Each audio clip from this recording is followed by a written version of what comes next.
Hey ladies and gents, it's another Philosophy rant. I'm going to call them rants because I just love that word. But this is more of a follow-up to my previous video, which is probably why I've managed to get it done so much quicker and closer to that once a video. Blah, blah, blah.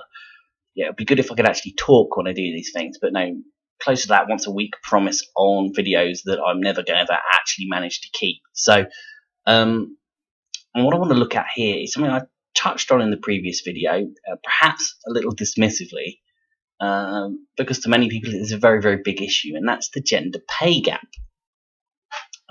So I guess we should start by defining it. And we're going to go with the definition as given by the OECD, which is the Organisation for Economic Cooperation and Development, which is an organisation, or internationally recognised organisation, based out of Paris in France.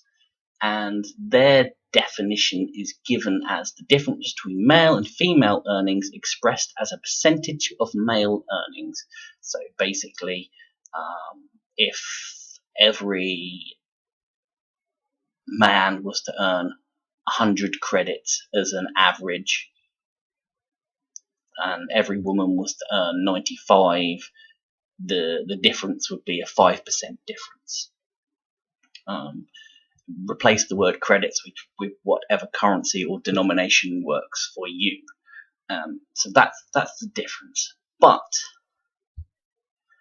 it's not that simple, because even within that definition, the world has managed to disagree on what it is. So, for example, the United States looks at the median earnings.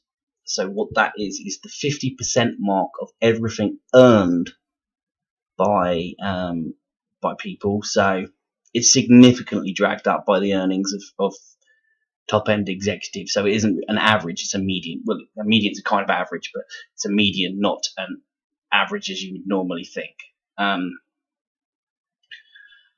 And so it looks at the difference in median earnings, and I've looked at various studies very briefly, and I'm not going to cite it because I just don't like it as a statistic anyway, and it's been abused and bandied around. But I'm going to look at the UK stats because I'm in the UK and it's more relevant to my life.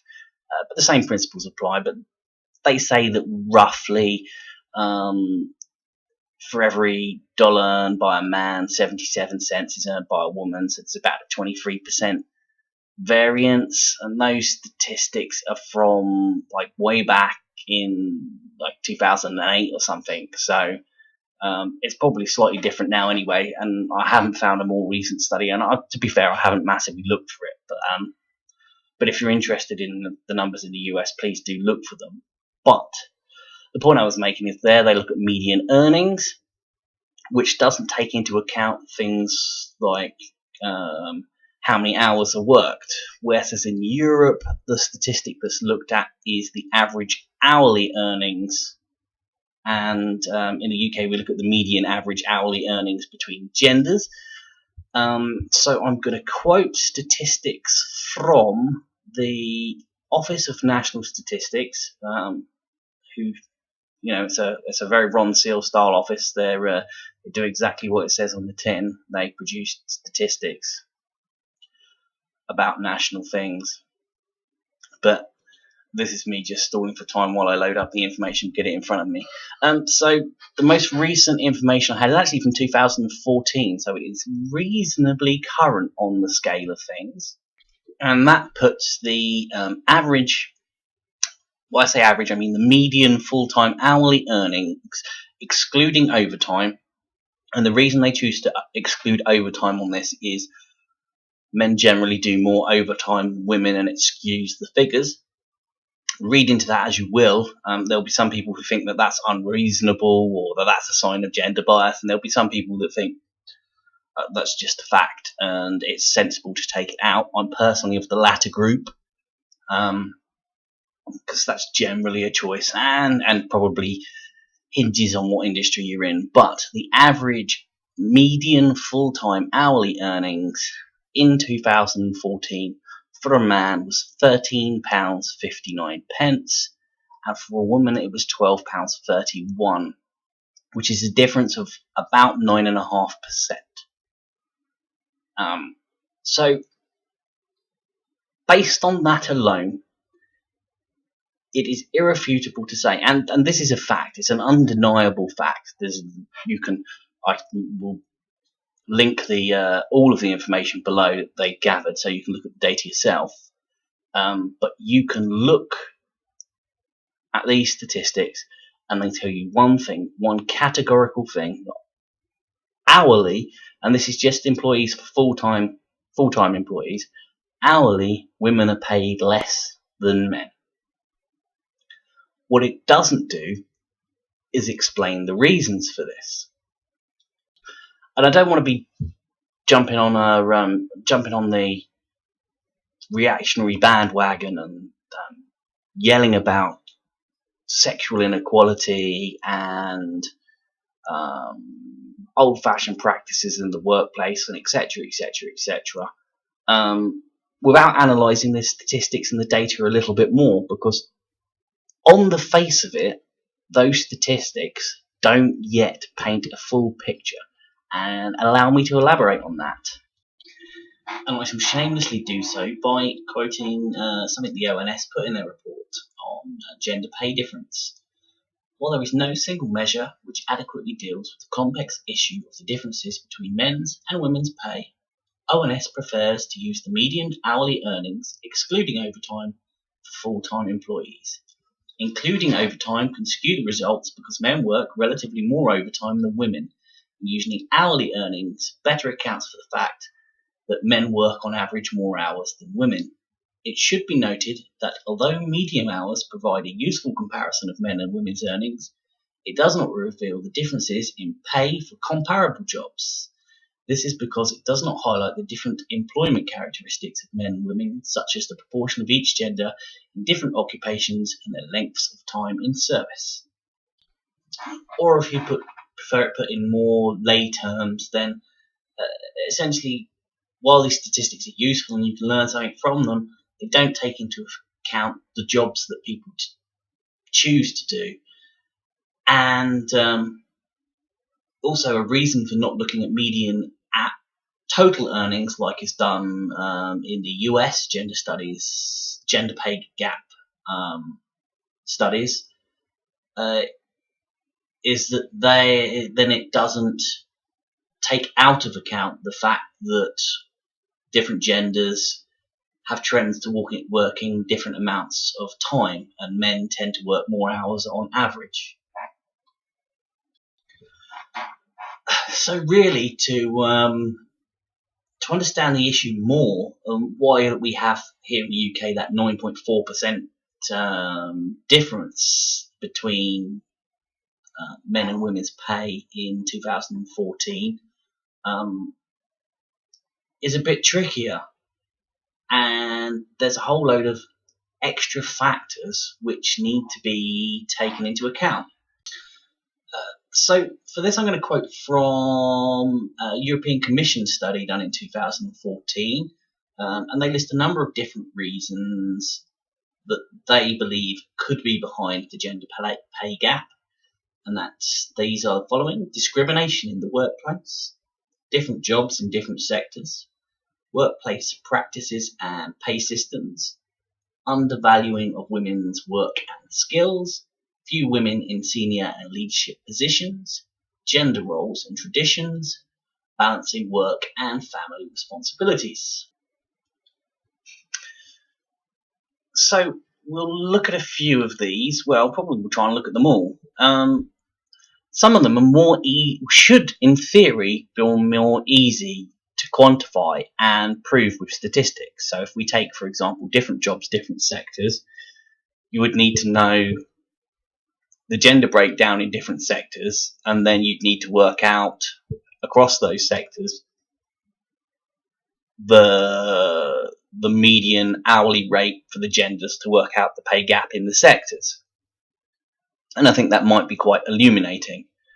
And now, these aren't statistics for the UK, and as I've been looking at the UK so far, I'm going to try and keep it that way, that are readily available at this moment in time.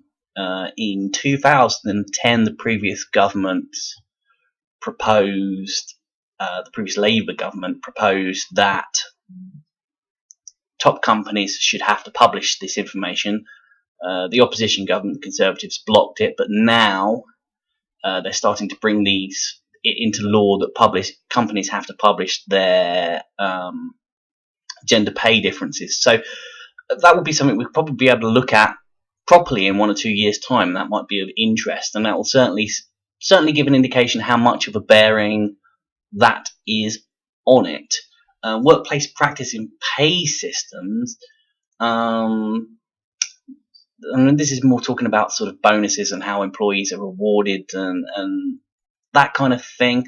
That's really hard to quantify because it's so specific to individual businesses. I mean, in theory you could do it, but I mean, it requires such a massive pool of data. So I'm going to dismiss it, not because I think it's worthy of dismissing, but because I can't prove it one way or the other. So once we knock out all of the other factors, anything that's left might well be that. And the same applies to undervaluing of women's work and skills. I mean, I'm sure the same will apply to men as well, to a greater or lesser extent. And I guess the number of women who are in senior positions, or men for that matter, who might choose to discriminate one way or another against the different genders is an important statistic and will have a bearing on that. If men are more likely to discriminate against women, and I'd be very surprised if that wasn't the case, and more men are in senior positions, then obviously women are going to be more subject to that kind of discrimination. But that's entirely conjecture. I can't produce statistics to prove it. Few women in senior leadership positions. Well, this is something that we know. According to the European Commission study, 17.8% of board members in the biggest public listed companies across the EU are women, and only 4.8% of chairs of these boards are women. So it's obviously an area where there are less women, and these are high-paid jobs, so it's going to have a big impact on the statistics. But there may be reasons, that doesn't explain the full picture. So there may be reasons that there's less women in those roles. Less women might find them desirable. They might make lifestyle choices that mean it's harder to attain those roles, or there may be some kind of,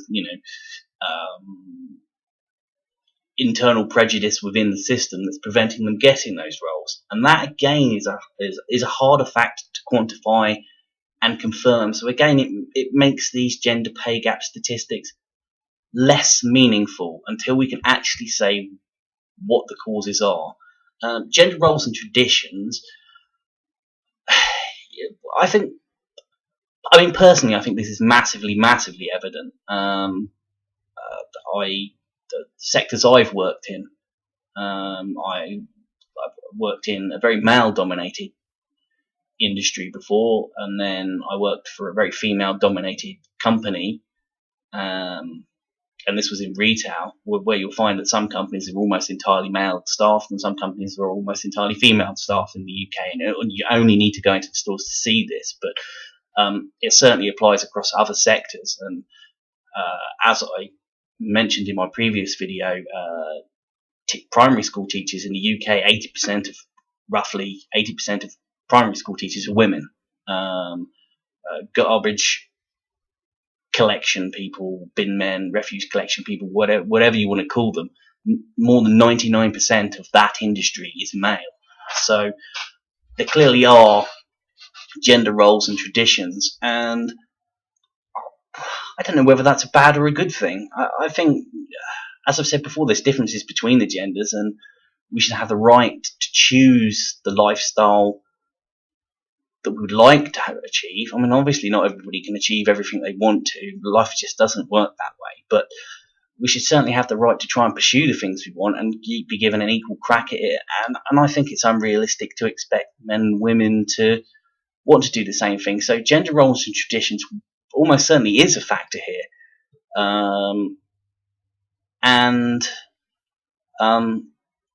So that will have a bearing on it. Just the choices people make, and they're entitled to make those choices, will have an impact on the final wage they receive. And it's entirely possible that women are making choices that mean they end up in roles where there is less pay, and that's their prerogative, and I wouldn't want to prevent that. So that's going to be a part of the final factor. Balancing work and family responsibilities. It's a well-known fact, and the studies I'll be citing below confirm this, that women work shorter hours and often part-time hours in order to combine their family responsibilities with paid work. Now, I think there's a rise in the acceptance of the idea of the man staying at home and raising the family, but it's a slow movement if there is. I certainly don't know of very many fathers in that situation relative to the number of mothers I know who are staying at home. And again, that's a choice. It'd be nice if we could live in a society that puts less pressure on and is more supportive of men who choose to take that role. And it would be nice if more men were willing to support women in taking that role. But obviously that has an impact. There are many industries where services is essential and important. So continued service results in big pay rises, and taking significant periods of time out to dedicate to your family is not dedicating to the company, and the company is going to invest in the people that dedicate to it. You might think that's wrong. You might think that that actually this should be something that we take into account as a society. I don't see in a world where we have such a dominant free market where that kind of thing will happen. I guess the only way that the fact that women tend to, and I apologise for the lack of citations about this, but I think it's probably not needed. I think I would be very surprised if there were people out there that disagree about this fact. And if there are, please respond and I will find some facts, some information. But women tend to be the homemaker and the person who raises the family. Not always the case, and I think probably if I look at the data, I wouldn't be surprised to discover that the number of men who are doing it is on the rise. So that is going to be a factor. A big interruption in your career, raising a child, maybe more than one child, meaning that you have several years out of work, less opportunity to gain promotions, and less opportunity to reach those top positions. I think probably social outlook is changing now and moving away from that traditional man goes to work, women stays at home and cares for the family role. But I think that's a kind of change that's going to be organic and take a very long time, which leaves discrimination in the workplace. And most places in what I will call the civilized world, in fact probably all, certainly UK and the EU and places that I know of, have laws that mean it is illegal to discriminate in the sense of offering lower pay to people of a certain gender than people of another one. And the only way to really prove if there has been discrimination in the workplace is to see if there's been successful legal cases. And certainly in the UK there has, but I've not been able to find any. I mean, there's a relatively high profile case that I believe is ongoing at the moment. I don't know if they've reached a conclusion on this, but where the supermarket chain ASDA, which is the UK branch of Walmart, or owned by Walmart anyway, was accused of paying female warehouse staff less than male staff, and a massive number of complaints were lodged. And yes, but as far as I can see, the claim was lodged in October of 2014 and the case is still ongoing. So until it reached a conclusion, I can't really submit that as evidence, but it's obviously a sign that certainly people do feel discriminated against. I found a couple of minor cases where relatively small firms were forced to pay out compensation. So to a lesser or greater extent, this exists, but I haven't found that many cases. So it's probably a small amount of that pay gap, but I don't think it's the lion's share or the majority of it. But again, we've got this problem where unless you've got firm data that confirms what the causes of that 9.5% are, then you can't tackle the problem properly. Unless you can identify, exactly what the heart of the problem is, or, if it even is a problem, and it could turn out to be, these are one or two cases are such statistical, of discrimination, is such statistically tiny percentage of the number of employees who are out in the workplace that it has near zero bearing on the overall figure. Or it might prove to be that these are, in the case of the ASDA case, if they are found guilty, we're talking over 1,000 employees who are affected by this, and that would have, even if it was just 1,000, if it was 1,000 employees within the scope of the UK workforce, that's actually pretty tiny, but it would have an impact. So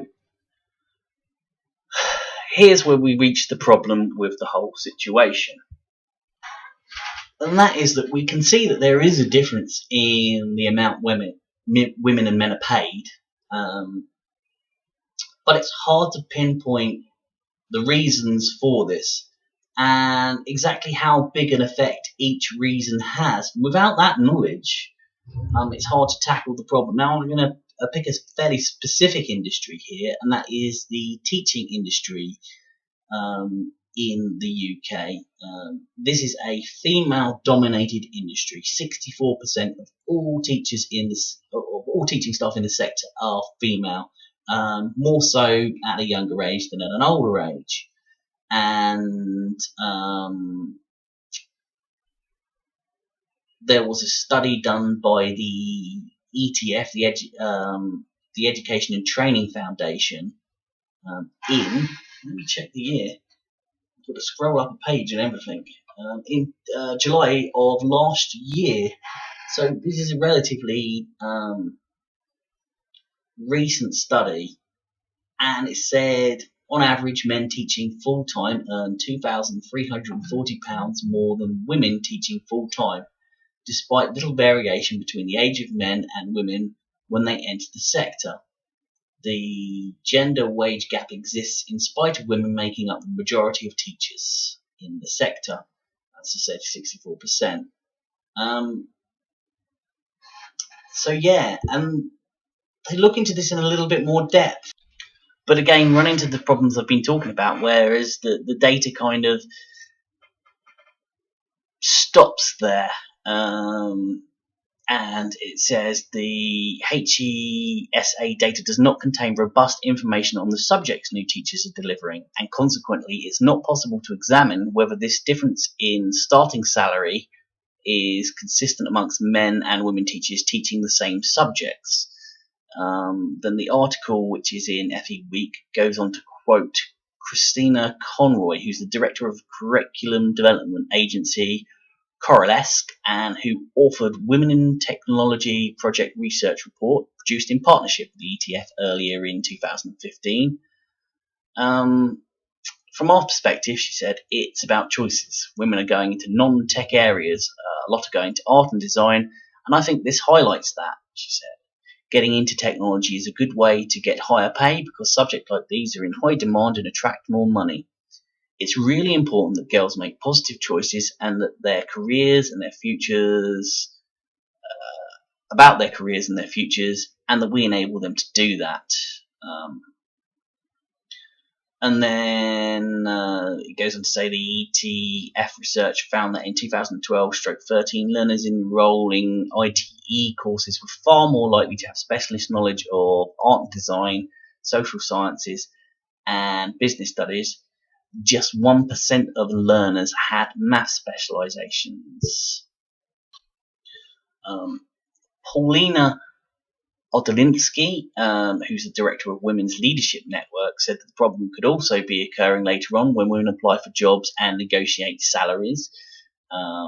She says it's about women not just accepting what they're offering, it's about them getting to be much more confident in asking challenging questions when they're beginning their journeys through the recruitment process.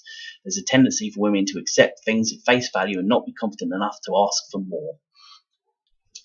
And again, this is conjecture and it can't be proven one way or the other. But it's possibly a factor. But certainly there's an indication here that the choices that are made in subjects learnt influence pay. And in an industry that is female dominated, you would imagine there is less general discrimination. But again, that's conjecture. I can't prove that one way or the other. Which is kind of brings us to the heart of the matter here, really. And that is, there's no way to conclusively prove one way or the other how big an impact sexual discrimination, policies that are in place that discriminate inadvertently against one gender or another, or policies that or how much it is to do with the pay gap exists because of people's lifestyle choices in terms of choosing to raise a family and people's career choices and the industries that they choose to go into. And these are all clearly factors, and those that can be recorded and reported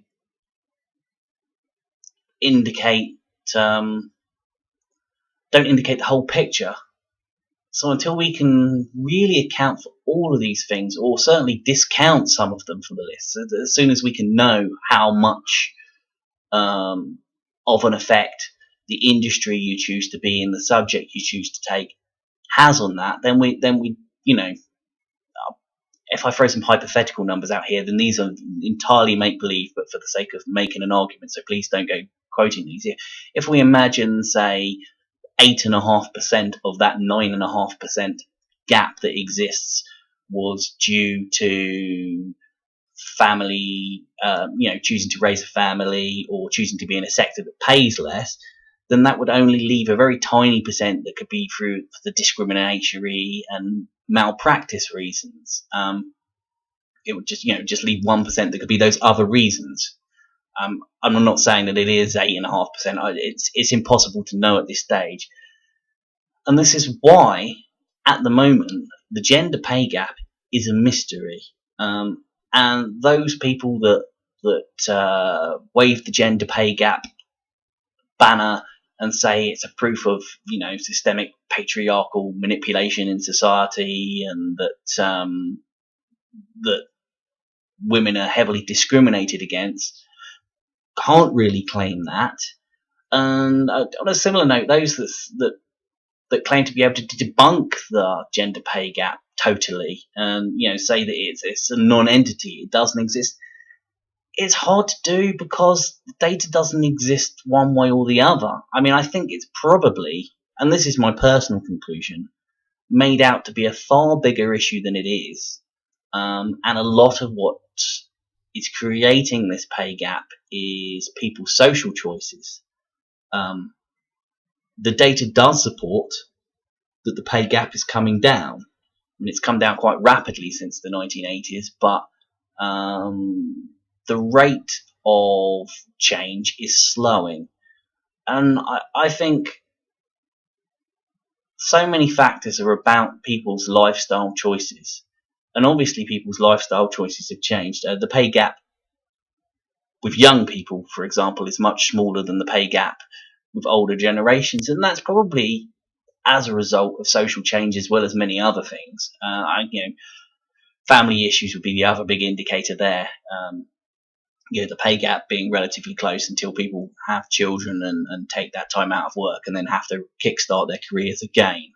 So that would be an indicator of those two things. And I haven't seen a good analysis by age groups that I would want to quote here, but I might do that in a later video to just explore the specific issue. Because if you suddenly find women in their mid to late 20s and early 30s, after that it falls away, then family choices are likely to be a significant percentage of that. Certainly something that's worth exploring. But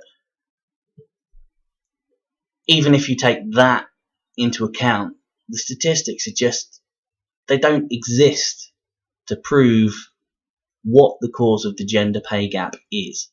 And until we know what the cause is, we can't say whether it's a positive or a negative thing. But the fact that the gender pay gap has come down, and the fact that in countries where the pay gap is smaller, the economies tend to be more robust, is probably an indication that a smaller gender pay gap is a good thing. But at what point does it cease to be a good thing? I'll leave you to draw your own conclusions on that. I honestly don't think there's the data out there for us to know. And I think whoever chooses to wave the gender pay gap banner is probably being a little bit intellectually dishonest. And certainly those that use it as a weapon for their cause do tend to use the more alarmist looking statistics, those that, make it seem like for every dollar you earn, a woman only earns 77% of that. It sounds terrible, and it's really stat mining and a little bit intellectually dishonest when you can't say conclusively what the reasons are. I think it's a subject that deserves significantly more study. And that's really all I have to say on the issue. So until the next video, goodbye. And I suppose quickly to answer the question that the video asks, is this something we need to worry about? Until we have more information, we can't really say.